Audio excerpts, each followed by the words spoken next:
आज के मेडिकल संवाद और सुश्रुत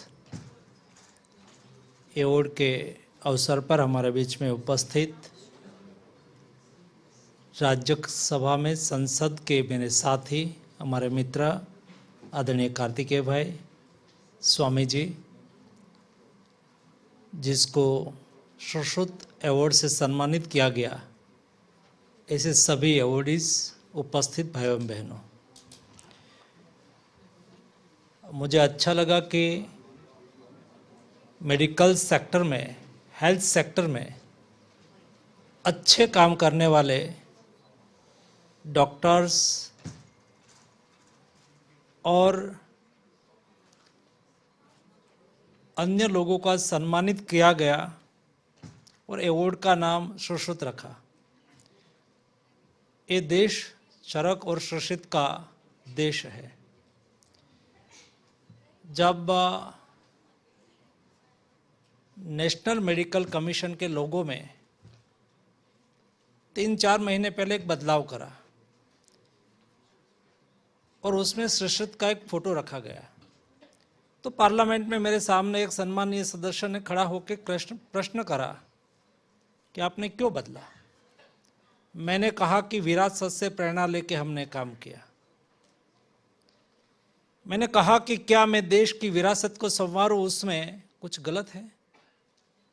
मैंने सामने क्वेश्चंस किया कि क्या लोगों में आज तक किसका फोटो था, तो ग्रीस का एक लोक भगवान का फोटो था। आज दुनिया की कई यूनिवर्सिटी में जाके देखो, वहां सुश्रुत का स्टैचू है। सुश्रुत ने जो मेडिकल डिवाइस का यूज किया था ये जमाने में, दोस्तों, उसकी डिजाइन और आज के मेडिकल इक्विपमेंट जो ऑपरेशन में यूज होते हैं उसकी डिजाइन देखो। ये देश ज्ञान का देश है, ये सम्मान का देश है, ये संपदा का देश है। ये देश में ब्रेन पावर और मैन पावर की कभी कमी नहीं थी। सवाल इतना ही था, उसको संवारेगा कौन। आज मैं दुनिया के 53 कंट्री में गया हूं। दुनिया की कोई भी रिसर्च इंस्टीट्यूट में जाके देखो, 10 में से 3 रिसर्च फेलो आपको इंडियन मिलेगा। ये हमारी संपदा है, हमारी क्षमता है। आज आप दुनिया की कोई भी गवर्नमेंट में जाके देखो, कोई ना कोई इंडियन लोग आपको मिल जाएंगे। दुनिया की कोई भी रिसर्च इंस्टीट्यूट में जाके देखो, 10 में से 3 रिसर्चर आपको इंडियन मिल जाएंगे। उनकी शक्ति हमें देश में उपयोग कर सकते हैं क्या? मोदी जी ने 10 साल में केवल इतना ही किया है, हमारी शक्ति को पहचान के उसको अपॉर्चुनिटी देना। और इसलिए जब आप एक बार सोच रखते हैं ना, कोई भी व्यक्ति, समाज के संस्था अपने इतिहास को भूल जाता है, तब अपना भविष्य अनिश्चित हो जाता है। पिछले रास्ते आपके भविष्य के रास्ते को तय करता है। हमारा ज्ञान, हमारी संपदा, हमारी क्षमता को लेके हमें विकसित भारत बनाना है।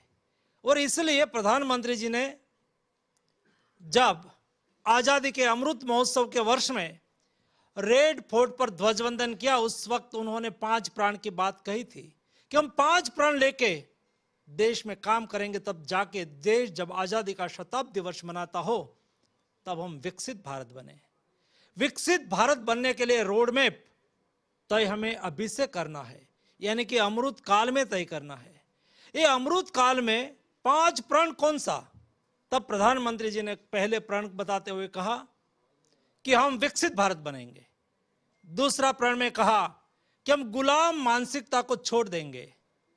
हमारी मानसिकता ही गुलाम होगी तो हम विकसित भारत का रास्ता गलत रास्ते पे चल जाएंगे।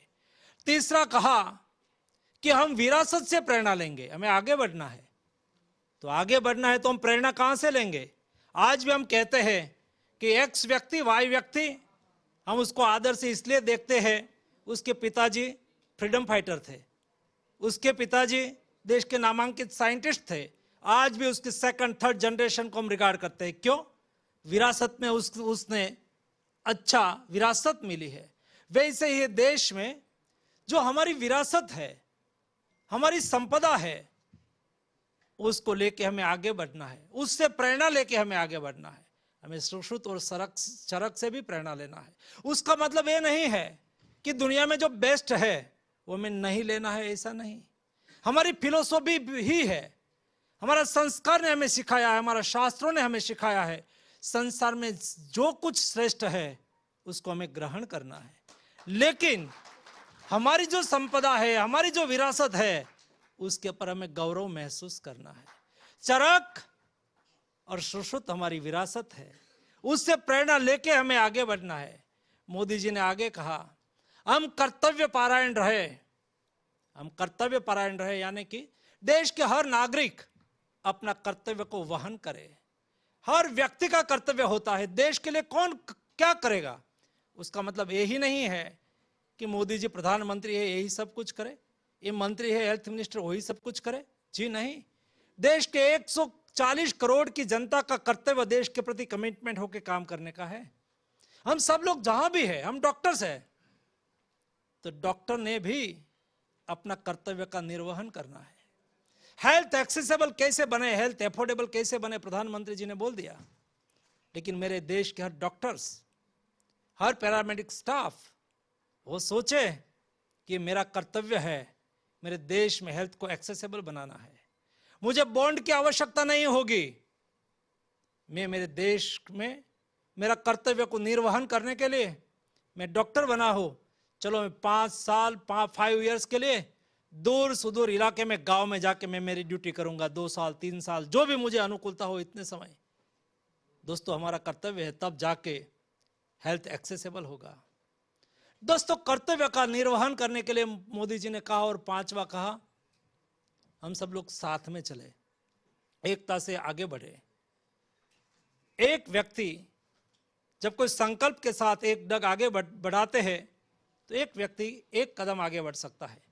लेकिन मोदी जी ने कहा कि 140 करोड़ की जनसंख्या एक संकल्प, विकसित भारत के संकल्प के साथ सब कुछ कार्य करेंगे, या तो जो कार्य करेंगे उस संकल्पबद्धता से करेंगे, एक साथ में संकल्पता से करेंगे, देश एक साथ में 140 करोड़ डग आगे बढ़ सकता है दोस्तों। और इसलिए ये 5 प्रण को लेके होलिस्टिक अप्रोच के साथ हमने काम करना चालू करा है। मोदी जी ने कभी टोकन में नहीं सोचा है, मोदी जी हमेशा टोटल में सोचते हैं। टोटल अप्रोच के साथ कैसे आगे बढ़ाया जा सकता है, उसका बेस्ट एग्जाम्पल हमारा हेल्थ सेक्टर है। दोस्तों पहले तो संसद के फ्लोर पर 2 क्वेश्चंस पूछते थे और आग्रह करते थे, या तो मंत्री की चैम्बर में जाके कोई सांसद जी या तो कोई विधायक जी कहते थे कि हमारे यहाँ अस्पताल खोल दो, उसके यहाँ अस्पताल खुल जाती थी। किसी का प्रेशर बढ़ जाता था पॉलिटिकल कारणों से, मैं मंत्री हूं तो मैं मेरे क्षेत्र में एक बड़ी अस्पताल खोल देता था। जी नहीं, ऐसा नहीं चलेगा। उसके लिए कार्य योजना बननी चाहिए, देश के हर नागरिक को स्वास्थ्य सुविधा उपलब्ध हो, उसके लिए एक प्लान बनना चाहिए। और इसलिए मोदी जी ने हेल्थ को एक्सेसिबल बनाने के लिए, हेल्थ को एफोर्डेबल बनाने के लिए एक कार्य योजना सुनिश्चित करी, और देश में 1,60,000 से अधिक हेल्थ एंड वेलनेस सेंटर यानी कि आयुष्मान आरोग्य मंदिर बनाया गया। 5-6 हजार पॉपुलेशन पर एक आयुष्मान आरोग्य मंदिर हो, वहां आने वाले पेशेंट उसको 12-13 टाइप की का टेस्टिंग फैसिलिटी हो, प्राइमरी ट्रीटमेंट हो, और उसके बाद 1,60,000 आपने आयुष्मान आरोग्य मंदिर खोल दिया, लेकिन वहां डॉक्टर चाहिए। और देश में डॉक्टर आजादी के बाद 2014 तक यानी कि 70 साल में ये देश में एमबीबीएस की सीट थी 350, आज वो 707 है, 10 साल में डबल हो गई। 2014 में एमबीबीएस की सीट थी 54,000, आज 1,07,000 है। वैसे पीजी की सीट बढ़ाई गई, और हम ये लक्ष्य को लेके आगे बढ़ रहे हैं। आने वाले दिनों में यूजी और पीजी की दोनों सीट सेम होगी, और दोनों सीट को भी हमें आगे बढ़ाना है, ताकि देश में डॉक्टर की उपलब्धता हो। इतना ही नहीं, मुझे कई बार कई डॉक्टर्स आके क्वेश्चंस करते थे कि मंत्री जी आप सीट मत बढ़ाओ, अभी आपने कहा कि 1000 पर 1 डॉक्टर होना चाहिए, ये रेशियो तो पूरा हो गया है। मैंने कहा कि यहाँ से हमारी सोच पूरी नहीं होती है। हमारा डॉक्टर ने दुनिया में अपनी शाख बनाई है। कोविड क्राइसिस के दरमियान में सारी दुनिया के साथ बात करता था और उस वक्त दुनिया के हेल्थ मिनिस्टर मुझे कहते थे, जब डेल्टा वेरिएंट चल रहा था तब, आपके यहाँ डॉक्टर्स ड्यूटी पे आते हैं, आपके यहाँ नर्स ड्यूटी पर आते हैं। तब मैंने उसको कहा था कि हमारे यहाँ हेल्थ ये कॉमर्स नहीं है जी, हमारे यहाँ हेल्थ ये सेवा है। हमारे सभी डॉक्टर्स, सभी नर्स, सभी पैरामेडिक स्टाफ ड्यूटी पर आते हैं। कई डॉक्टर ने अपना प्राण गंवा दिया लेकिन अपनी ड्यूटी नहीं छोड़ी, अपना कर्तव्य परायणता का पालन करा था। ये हमारा देश का हेल्थ का मॉडल है और इसलिए देश में डॉक्टर की संख्या और बढ़ानी है। हमारी रिक्वायरमेंट को तो पूरा करना है, लेकिन दुनिया में भी भारतीय नागरिक, भारतीय डॉक्टर्स अपनी सेवाएं दे और हील बाय इंडिया के द्वारा दुनिया को भी स्वस्थ रखने का काम हिंदुस्तान को करना है। वैसे ही देश में डॉक्टर की सीटें बढ़ी, टर्शरी केयर के लिए सुविधा होनी चाहिए। देश में 22 एम्स का निर्माण कार्य चल रहा है। हर डिस्ट्रिक्ट में एक मेडिकल कॉलेज बने, इस दिशा में काम आगे बढ़ रहा है। हेल्थ को एफोर्डेबल बनाना चाहिए। दोस्तों, आज से 15 साल पहले अमेरिका में ओबामा ने 10 करोड़ लोगों को हेल्थ सिक्योरिटी दी थी और दुनिया में ओबामा केयर नाम से योजना पॉपुलर हुई। मोदी जी ने देश में 12 करोड़ फैमिलीज यानी कि 60 करोड़ लोगों को 5 लाख तक का मुफ्त इलाज की गारंटी दी है। दोस्तों, ये छोटी बात नहीं है। हम जनप्रतिनिधि हैं, पॉलिटिकल लोग हैं। हमारे पास कई पेशेंट आते थे और कहते थे गरीब परिवार के व्यक्ति हैं, उसको ऑपरेशन कराना है, उसके पास पैसा नहीं है। मैं भी दोस्तों ग्रामीण बैकग्राउंड से आता हूँ। मेरी पढ़ाई गांव के सरकारी स्कूल में हुई है। मैं गांव से अप डाउन करके एक टाउन तक मैंने 12th की पढ़ाई की है। मैंने गरीबी भी मैंने नज़रों से देखी है और गरीब लोगों के यहाँ कोई बहुत बड़ी बीमारी आ जाती है तब उसकी हालत क्या होती है ये भी मैंने प्रत्यक्ष देखी है। दोस्तों, शायद एक क्लास है देश में जिसके लिए 5 लाख कोई बड़ी रकम नहीं है, लेकिन दिन की कमाई करके दिन में खाने वाले लोग, उसके यहाँ कोई बड़ी बीमारी आ जाती है और डॉक्टर साहब बोल देते हैं कि उसको हार्ट का ऑपरेशन करना होगा और 3 लाख का खर्च होगा। उसके पैर से धरती खिचक जाती है और वो बोल देते हैं कि मुझे घर वापस भेज दो। गांव में एक ट्रेडिशन होती है, कोई पेशेंट ट्रीटमेंट करा के गांव में घर पे आते हैं तो अगल बगल वाले लोग, गांव के लोग उसको पूछने के लिए जाते हैं कैसी हालत है आपकी। तब वो कहते हैं कि डॉक्टर ने कहा सेवा करो घर पे ले जाके। डॉक्टर ने तो ऑपरेशन करने के लिए कहा था लेकिन वो ऑपरेशन नहीं करवा पाए। ऐसे कई गरीब परिवार के लोगों ने अपने परिवारजन को खोया है। एक गरीब परिवार में पैदा होकर देश के प्रधानमंत्री होते हैं और गरीबों का दर्द कैसे समझते हैं, उसमें से कैसे योजनाएं निकलती है, उसका बेस्ट एग्जाम्पल आयुष्मान भारत योजना है। आयुष्मान भारत योजना के तहत आज देश के गरीब लोगों को हेल्थ एफोर्डेबल हो रही है। देश हेल्थ सेक्टर में बदलाव कर रहा है, हेल्थ इंफ्रास्ट्रक्चर बढ़ रहा है और कभी सैचुरेशन मोड में नहीं आ जाना चाहिए। ये मोदी जी का मंत्र है। समय बदलता है, बदलते समय के साथ हमें भी बदलते रहने की आवश्यकता होती है। हमारी खामियां को ढूंढ के उसका सॉल्यूशन के लिए हमें प्रयास करना होता है। कोविड के दरमियान हमारी हेल्थ सेक्टर की खामियों को हमने देखा। दुनिया ने भारत की कोविड मैनेजमेंट के लिए सराहना की, ये एक बात है। हमने बेस्ट से बेस्ट तरीके से हेल्थ मैनेजमेंट करा, कोविड मैनेजमेंट करा। मैं कार्तिक भाई पहले जब बात कर रहा था दुनिया के साथ, तब दुनिया के मन में चिंता थी कि इंडिया कोविड मैनेजमेंट नहीं कर पाएगा। और वो लोग मुझे कहते थे कि India is a big country, huge diversity, 1.4 billion population, आप कैसे कोविड को मैनेज करेंगे? इंडिया में एस्टिमेटेड कैजुअलिटी के आधार पर दुनिया में कितने लोग मरेंगे उसका एस्टिमेट करते थे। मुझे आपको बताते हुए खुशी हो रही है कि मैं 3 बार भारत सरकार की ओर से मोदी जी ने मुझे वर्ल्ड इकोनॉमिक फोरम में भारत के डेलीगेशन का नेतृत्व करते हुए भेजा। जब लास्ट ईयर जनवरी में मैं वर्ल्ड इकोनॉमिक फोरम में गया, बिल गेट्स के साथ मेरी मीटिंग थी। बिल गेट्स दुनिया का बड़ा आदमी के रूप में माना जाता है।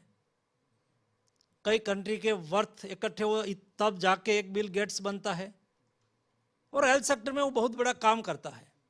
हम भारतीय हैं, हमारी मीटिंग तय हुई तो मैं खड़ा होके मेरे कमरे के बाहर उसको लेने के लिए गया। जब वो आए, मेरे से हैंडशेक किया, उसका पहला सेंटेंस था, congratulations India, you have done good Covid management and vaccination drive. India क्या कर सकता है, कई चीज हमारे ध्यान में नहीं आती है। हमने 220 करोड़ वैक्सीन डोज एडमिनिस्टर करा। ऐसे 11 दिन थे जिसमें 1 करोड़ से एबो वैक्सीन का डोज एडमिनिस्टर हुआ हो। ऐसे 165 दिन थे, 165 डेज थे, जिसमें 75 लाख से अधिक वैक्सीनेशन डोज एडमिनिस्टर हुआ हो। 1.5 लाख सेशन लगते थे डेली, 1.5 लाख सेशन। एक सेशन में 7 लोगों का स्टाफ चाहिए, तब जाके एक सेशन लग सकता है। क्या आपने कभी न्यूज़पेपर में पढ़ा कि वैक्सीन पहुंच गया था लेकिन वैक्सीनेटर नहीं था? कभी नहीं पढ़ा होगा। वैक्सीनेटर थे लेकिन वैक्सीन नहीं पहुंचा था, कभी नहीं पढ़ा होगा। उस दिन दुनिया में सिरिंज और नीडल नहीं थी। आपने कभी ऐसा नहीं पढ़ा होगा कि सिरिंज नहीं थी इसलिए वैक्सीनेशन रुका, नीडल नहीं थी इसलिए वैक्सीनेशन रुका। जी नहीं, उस वक्त मिशन मोड में मोदी गवर्नमेंट काम करती थी। भारत सरकार के हेल्थ मिनिस्टर तब मैसेज मिलने के बाद सोता था जब अगले दिन वैक्सीन कंपनी से निकलता था। कोल्ड चेन को मेंटेन करते हुए रीजनल डेपो तक के वैक्सीन पहुंचता था।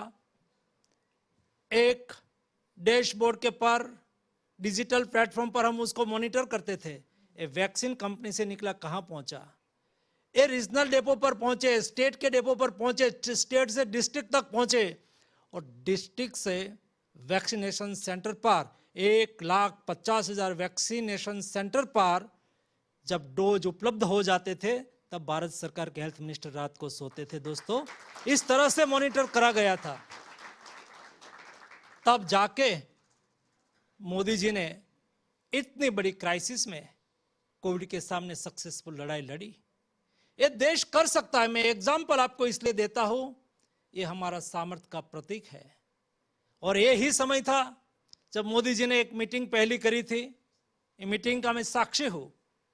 मोदी जी ने देश के साइंटिस्ट को पूछा कि कोविड के सामने हम कैसे लड़ेंगे। तब साइंटिस्ट लोगों ने कहा कि प्रधानमंत्री जी, ये न्यू वायरस है, अननोन वायरस है, ये म्यूटेट होके कैसा बिहेवियर करेगा हमें भी नहीं और दुनिया के कोई साइंटिस्ट को पता नहीं है, लेकिन हमें इतना पता है कि वैक्सीन उसका सॉल्यूशन हो सकता है, वैक्सीन उसका सॉल्यूशन है। तब मोदी जी ने कहा था कि क्या हम देश में वैक्सीन नहीं बना सकते? तब तक का इतिहास तो यही था कि दुनिया के कोई देश में वैक्सीन बनता था, रिसर्च होता था। बाद में कई सालों के बाद, मिनिमम 8 साल, मैक्सिमम 15 साल के बाद ये वैक्सीन इंडिया में आता था। ये भी महंगा वैक्सीन होता था दोस्तों। $25 का, $30 का वैक्सीन हमने इंपोर्ट करा होता तो हम कब वैक्सीनेशन देश को कर सकते। और उस वक्त देश के साइंटिस्ट की सामर्थ्यता को समझते हुए मोदी जी ने कहा था कि मुझे यकीन और भरोसा है मेरे साइंटिस्ट पर। आप प्रयास करिए, संसाधन की कोई कमी नहीं रहेगी, संसाधन की कोई कमी नहीं रहेगी। निष्फलता मेरी, सफलता आपकी। मैं आपको गौरव के साथ कह सकता हूं कि दुनिया में फर्स्ट डोज 20 दिसंबर 2020 को लगा था। इंडिया ने 16 जनवरी यानी कि एक महीने के अंदर इंडियन रिसर्च, इंडिया में मैन्युफैक्चरिंग किया गया, वैक्सीन का पहला डोज लगा दिया था। दोस्तों, ये हमारा हेल्थ सेक्टर का सामर्थ्य है, ये हमारी क्षमता है। और इसलिए दोस्तों, जिस लोगों ने आज अवार्ड प्राप्त करा है, मैं ईश्वर से प्रार्थना करता हूं कि सुश्रुत से प्रेरणा लेके, चरक से प्रेरणा लेके, अपने स्वयं में रही हुई शक्ति को पहचान के आपने जो परफॉर्मेंस किया है, वो परफॉर्मेंस के आधार पर आज आपको सम्मानित करा है। ये परफॉर्मेंस को रिसर्च में कन्वर्ट करके, जरूरी नहीं है कि रिसर्च लैब में बैठ के ही हो सकता है, रिसर्च एक्सपेरिमेंट के आधार पर भी हो सकता है। आप जहां भी काम करें वहां मुझे देश को बेस्ट देना है और देश की उत्तम सेवा करनी है, ये भाव से आप काम करेंगे तो आपके मन में कई आइडिया आएंगे, कई आपके अनुभव आपको कई सुझाव देंगे, आपके अनुभव आपको कई टाइप की प्रेरणा देंगे। ये प्रेरणा देश को विकसित भारत बनाने में मैं मानता हूं कि अवश्य उपयोगी होगी। मैं फिर से आप सबको हार्दिक शुभकामनाएं देता हूं और कार्तिकेय भाई को अभिनंदन करता हूं कि जिन्होंने एक अच्छा कार्यक्रम को आयोजित किया। आपको अनेकानेक शुभेच्छाएं। धन्यवाद। बहुत बहुत शुक्रिया मनसुख मांडविया जी, आपने अपने शब्दों से सबको बहुत प्रेरणा दी है। जो आज सुश्रुत अवॉर्डीज हैं वो भी अब और प्रेरणा लेंगे आपके शब्दों से। मंत्री जी ने आपको बताया किस भाव से अब आपको आगे भी कार्य करना है। ये पुरस्कार जो है ये आपको और ऊर्जा देना चाहिए।